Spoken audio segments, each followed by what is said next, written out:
അതായത് ആദ്യമായി പഠിക്കുന്ന ഈ മതത്തിന്റെ വിഷം ഭൗതിക വിദ്യാഭ്യാസം എത്ര തന്നെ നേടിയാലും ശരി അവരിൽ നിന്നും അത് മായുന്നില്ല, മറയുന്നില്ല.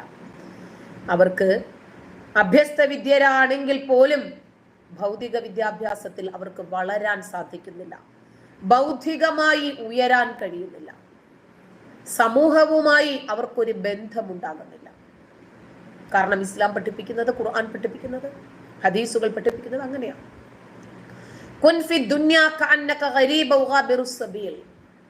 നീ ഈ ലോകത്ത് ഒരു വിദേശിയെ പോലെയോ വഴിയാത്രക്കാരനെ പോലെയോ കരുതുക, അങ്ങനെ നീ ജീവിക്കുക. അങ്ങനെ വരുമ്പോൾ ഈ രാജ്യത്തോട്, ഈ ലോകത്തോട് യാതൊരു പ്രതിബദ്ധതയും നമുക്കുണ്ടാകില്ല. അതൊന്നും എന്റേതല്ലല്ലോ, ഇന്നല്ലെങ്കിൽ നാളെ ഞാനിത് ഉപേക്ഷിച്ച് പോകേണ്ടവനല്ലേ. പിന്നെ രാജ്യം, ഇത് നമ്മുടെ ശാശ്വതമായ ലോകമല്ല. നമ്മുടെ ശാശ്വതമായ ലോകം പരലോകമാണ്. അവിടെയാണ് നമ്മൾ എല്ലാ കാലവും ജീവിക്കേണ്ടത്. അതുകൊണ്ട് ഇത് മുസ്ലിങ്ങളും അമുസ്ലിങ്ങളും ഒക്കെ ഇടകലർന്ന് ജീവിക്കുന്ന ഒരു രാജ്യമാണ്. ഈ രാജ്യത്ത് ഭരിക്കുന്നതും ഭരിക്കപ്പെടുന്നതും മുസ്ലിങ്ങൾ മാത്രമല്ല, അവരുടെ ഭരണഘടനയോ ഇസ്ലാമിനെതിരുമാണ്. അതുകൊണ്ട് ജനാധിപത്യത്തോട് കൂറില്ല, മതേതരത്വത്തോട് കൂറില്ല, രാജ്യത്തോട് കൂറില്ല. അവരെ സംബന്ധിച്ചിടത്തോളം സഹിഷ്ണുതയോ സമത്വമോ സാഹോദര്യമോ ഒന്നും അവരെ ബാധിക്കുന്ന വിഷയങ്ങളല്ല.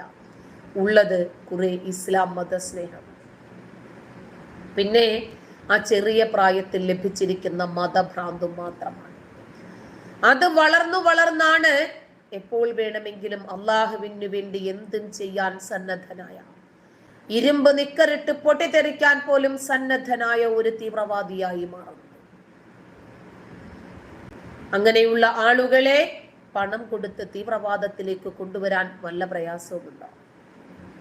അങ്ങനെ ഓരോ തീവ്രവാദിയും ജനിക്കുകയാണ് ഓരോരോ സന്ദർഭങ്ങളിലായി. കാരണം നമുക്കറിയാം, ഈ പൊട്ടിത്തെറിക്കാൻ പോകുന്ന ആളുകൾ എന്താണ് നമ്മുടെ മുമ്പിൽ പറഞ്ഞു വെക്കുന്നതെന്ന്. ഒരു കണ്ണൂർക്കാരനായ റാഷിദ് അബ്ദുള്ള, അയാള്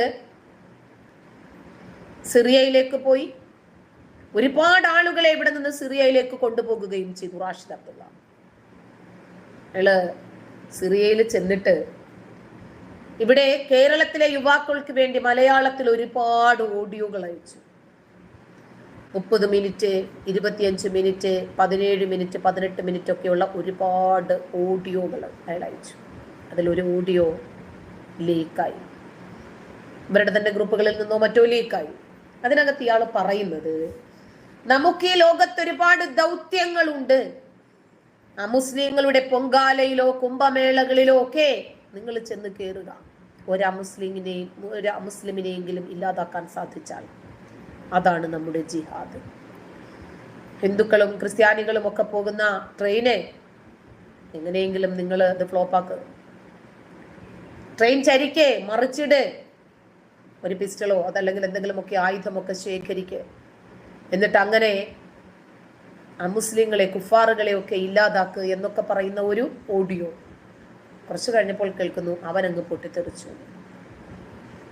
നമ്മുടെ ഇവിടെ നിന്ന് കൊണ്ടുപോയ ഒരു മലയാളിയെയാണ് വിവാഹം കഴിച്ചത്. അതിലൊരു പ്രോഡക്റ്റിനെയും കൊടുത്തിട്ടാണ് പോയത്. അപ്പോ കേരളത്തിൽ എവിടെയാണ് ഇത്തരം ഭീകരവാദം വളരുന്നത് എന്ന് ആലോചിച്ചു. ഒരു പരിധി വരെ നമ്മുടെ ഔദ്യോഗിക തലങ്ങളിലുണ്ട് ഇത്തരം ആളുകളെ പ്രോത്സാഹിപ്പിക്കുന്ന ചിന്താഗതിയുള്ള ആളുകൾ, പ്രത്യേകിച്ച് കേരള പോലീസിൽ.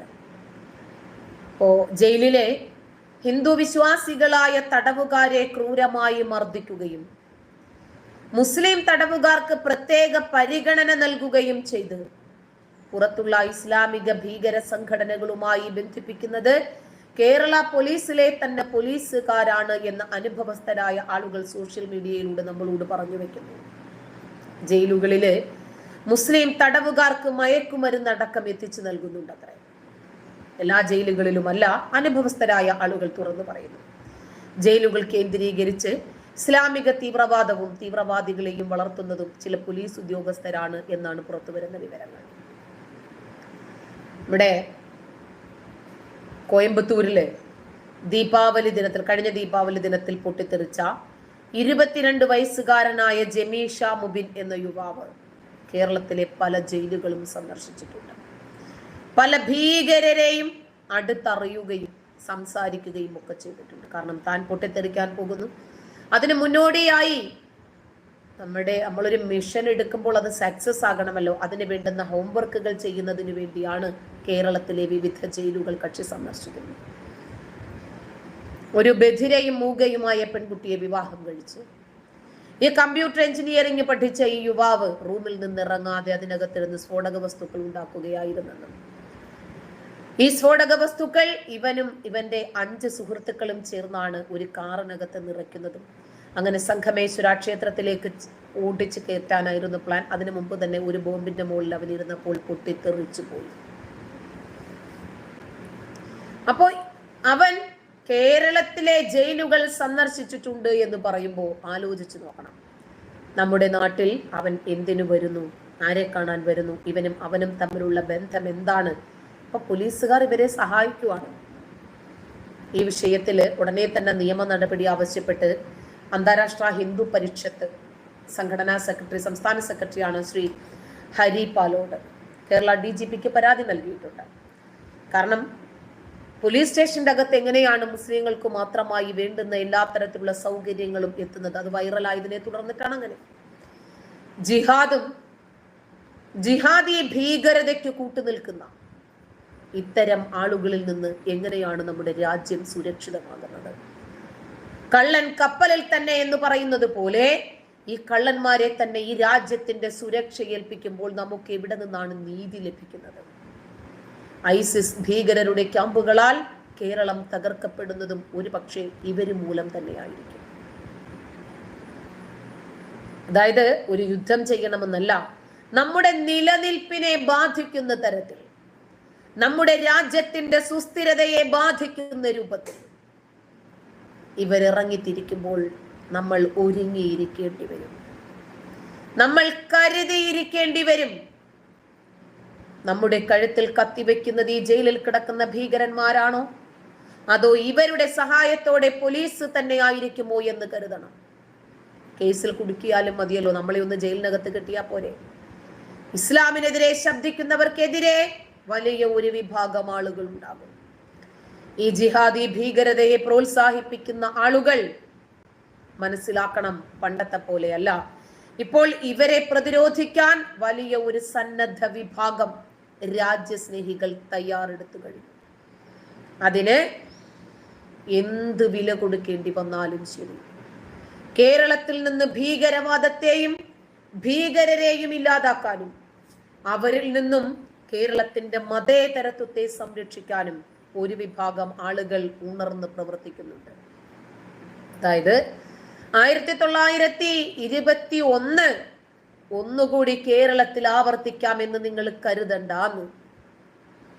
അന്ന് തല നീട്ടി തന്നതുപോലെ ഇനിയും ഒരു തല നീട്ടിത്തരൽ ഉണ്ടാകില്ല എന്ന്. അന്ന് പേടിച്ചോടിയതുപോലെ, മരിച്ചവരുടെ മൃതശരീരങ്ങൾ നോക്കി വിലപിച്ചതുപോലെ, നിലവിളിച്ചതുപോലെ ഇനിയും ഒന്നുണ്ടാകില്ല. തിരിച്ചടിക്ക് സജ്ജരാണ്. അടിക്കാൻ നിങ്ങൾക്ക് മാത്രമല്ല അറിയുന്നത്, പ്രതിരോധിക്കാനും പ്രത്യാക്രമണം നടത്താനും എല്ലാ മനുഷ്യനും സാധിക്കുമെന്ന് തെളിയിക്കുവാണ്. നമുക്കറിയാം ഹമാസ് ഭീകരർ എന്താണ് ഇപ്പോൾ പലസ്തീനിൽ ചെയ്യുന്നതെന്ന് നമുക്കറിയുന്നതാണ്. സ്വന്തം ജനതയെ തന്നെ ഇല്ലായ്മ ചെയ്തുകൊണ്ടിരിക്കുന്ന കാലന്മാരാണ് ഹമാസ്. അതായത് അവരുടെ നേതാക്കള് തുരങ്കങ്ങളിലും ആശുപത്രികളിലും വിദേശ രാജ്യങ്ങളിലുമൊക്കെ സുരക്ഷിതരാണ്. വിദേശ രാജ്യങ്ങളിലെ ശീതീകരിച്ച റൂമുകളിൽ ഇരുന്ന് യുദ്ധത്തെ നിയന്ത്രിക്കുവാണ് അവർ. അതിനകത്ത് പരിചകളാക്കപ്പെടുന്നത് സ്ത്രീകളും കുട്ടികളും.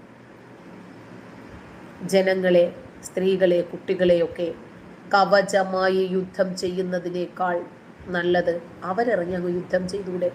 അവരുടെ ജീവൻ വിലപ്പെട്ടതല്ലേ? ഹമാസ് നേതാക്കളുടെ ജീവൻ വിലപ്പെട്ടതാണ്. അപ്പോൾ വിലയില്ലാത്തത് ആരുടെ ജീവനാണ് എന്ന് ചിന്തിച്ചാൽ മതി. അപ്പൊ ഇവരുടെ പരിച സ്ത്രീകളും കുട്ടികളുമാണ്. അതുകൊണ്ടാണ് ഇസ്രായേൽ ഒരുപാട് സൂക്ഷ്മതയോടുകൂടി അങ്ങോട്ട് ആക്രമിച്ചാൽ പോലും സാധാരണക്കാർ കൊല്ലപ്പെടുന്നത്. അതിലൊരിക്കലും ഹമാസ് നേതാക്കൾക്ക് ആകുലതയില്ല, ഹമാസ് നേതാക്കൾക്ക് വേദനയില്ല. കാരണം സാധാരണക്കാരല്ലേ. ഇവരിൽ കുറെ പേര് മരിച്ചു പോയാലല്ലേ ഈ മൃതശരീരങ്ങൾ വെച്ചിട്ട്, പിന്നെ വേറെ കുറച്ച് ഡോളൊക്കെ വെച്ചിട്ട് പെയിന്റ് അടിച്ചിട്ടെങ്കിലും അവർക്ക് മറ്റ് അറബ് രാജ്യങ്ങളോട് കാണിച്ചിട്ട് പണം പിരിക്കാൻ കഴിയും.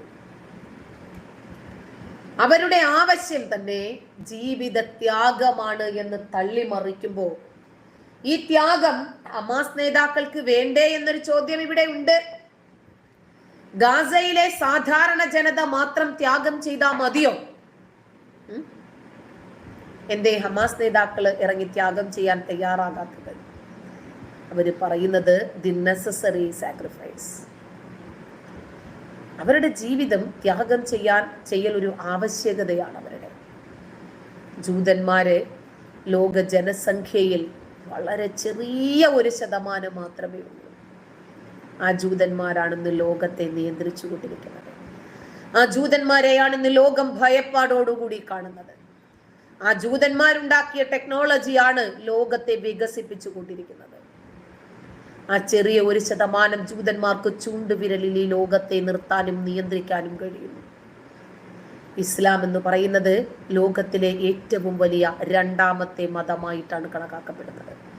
അതുകൊണ്ട് ലോകം മുഴുവനും ഈ യുദ്ധത്തിന് കാരണക്കാരായ ഹമാസിനെ പിന്തുണയ്ക്കുന്നതും ഇസ്രായേലിനെതിരായി നിലനിൽക്കുന്നതും എന്തുകൊണ്ടാണ് എന്ന് ചിന്തിച്ചാൽ മതി. ഞമ്മന്റെ ആളുകളാണ്. പ്രത്യേകിച്ച് ഖുർആൻ പറഞ്ഞത് വിശ്വാസികൾ സഹോദരങ്ങളാണെന്നല്ലേ.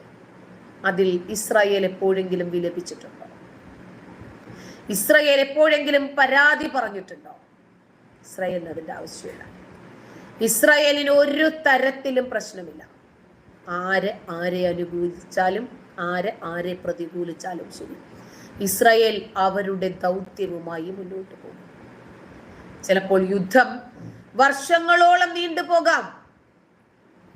സാധാരണ ജനങ്ങളുടെ ഇടയിൽ ജീവിക്കുന്ന സായുധ സൈന്യമുള്ള ഭീകര സംഘടനയായ ഈ ഹമാസ് എന്ന ഭീകരവാദികളെ, തീവ്രവാദികളെ ലോകം ഉറ്റുനോക്കുന്നില്ല. ഇവരെ എങ്ങനെയാണ് കൈകാര്യം ചെയ്യേണ്ടത് എന്ന് ഇസ്രായേൽ പഠിപ്പിച്ചു തരുക. ഇസ്രായേലിന് ഇത് നിലനിൽപ്പിന്റെ പ്രശ്നമാണ്. ഇസ്രായേലിന് ഈ യുദ്ധം ജയിച്ചേ മതിയാകും. അതുകൊണ്ട് ഇസ്രായേൽ എന്ത് വില കൊടുത്തും ഈ യുദ്ധത്തെ പ്രതിരോധിക്കാൻ ശ്രമിക്കും, പ്രത്യാക്രമണം നടത്താൻ ശ്രമിക്കും. അത് സർവ്വസാധാരണമാണ്. ഹമാസ് എന്ന ഭീകരർ ലോകത്തുള്ള സകലമാന തീവ്രവാദ സംഘടനകളെയും ഏകോപിപ്പിച്ച് അവരുടെയൊക്കെ സഹായത്തോടെ ഇസ്രായേലിനെ ആഞ്ഞടിക്കുമ്പോൾ നമ്മൾ മനസ്സിലാക്കണം, നമ്മൾ ചിന്തിക്കും അത് ഇസ്രായേലിലല്ലേ, ഇത് പലസ്തീനിലല്ലേ, മറ്റേത് സിറിയയിലല്ലേ. ലോകത്തിലെ തന്നെ ഏറ്റവും വലിയ ഭീകരമതമായ തീവ്രവാദ പ്രസ്ഥാനമായ സജീവ തീവ്രവാദികൾ വളർന്നുകൊണ്ടിരിക്കുന്ന ഒരു സംസ്ഥാനമായിട്ട് കേരളം ഖ്യാതി കേൾക്കുകയാണ്. ഏറ്റവും കൂടുതൽ തീവ്രവാദികളെ ഉൽപ്പാദിപ്പിക്കുന്ന സംസ്ഥാനമായി കേരളം മാറുകയാണ്. അതായത് കേരളം അവർക്ക് വളക്കൂറുള്ള മണ്ണാണ്, അവരുടെ വിളനിലമാണ്. അതുകൊണ്ടാണ് അഫ്ഗാനിലെയും പാകിസ്ഥാനിലെയും ഒക്കെ തീവ്രവാദികൾ നമ്മുടെ നാട്ടിൽ വന്ന് അഗ്നിശമന സേനയുടെ പരിശീലനമടക്കം നേടുന്ന ഒരു സാഹചര്യം ഉണ്ടായത്. അഫ്ഗാനികൾ ഈ കേരളക്കരയിൽ വന്ന് ആയുധ പരിശീലനം നേടുന്ന ഒരു സാഹചര്യം ഉണ്ടാകുന്നെങ്കിൽ കേരളം എവിടെ എത്തി നിൽക്കുന്നു എന്ന് മാത്രം ഒന്ന് ചിന്തിച്ചാൽ മതി. ഏത് സമയത്തും സ്ഫോടനങ്ങളും ഭീകരാക്രമണങ്ങളും പ്രതീക്ഷിക്കാവുന്ന വളരെ ജാഗ്രതയോടുകൂടി പോകുന്ന ഒരു സംസ്ഥാനമായി കേരളം മാറുന്നു. കണ്ണൂരിൽ ഇതാ ബോംബ് പൊട്ടുന്നു, ഈരാറ്റുപേട്ടയിൽ പൊട്ടുന്നു, എറണാകുളത്ത് കളമശ്ശേരി സെംറ കൺവെൻഷൻ സെന്ററിൽ പൊട്ടുന്നു. എലത്തൂർ ഷാരൂഖ് സൈഫിയെ പോലെ ഒരു ഭീകരൻ ഷഹീൻ ബാഗിൽ നിന്ന് കെട്ടിപ്പൊതിഞ്ഞ് ഇവിടെ വന്ന് കണ്ണൂർ എക്സിക്യൂട്ടീവ് ട്രെയിനിന് തീയിടുന്നു. ഒന്നാമത് തീയിട്ടു, വേണ്ടുന്ന രൂപത്തിൽ ആളപായമുണ്ടായില്ല എന്ന് മനസ്സിലാക്കിയപ്പോൾ അടുത്ത ബോഗിക്കും തീയിടാൻ ശ്രമിക്കുന്നു. ഇത് സുന്ദര കേരളത്തിന്റെ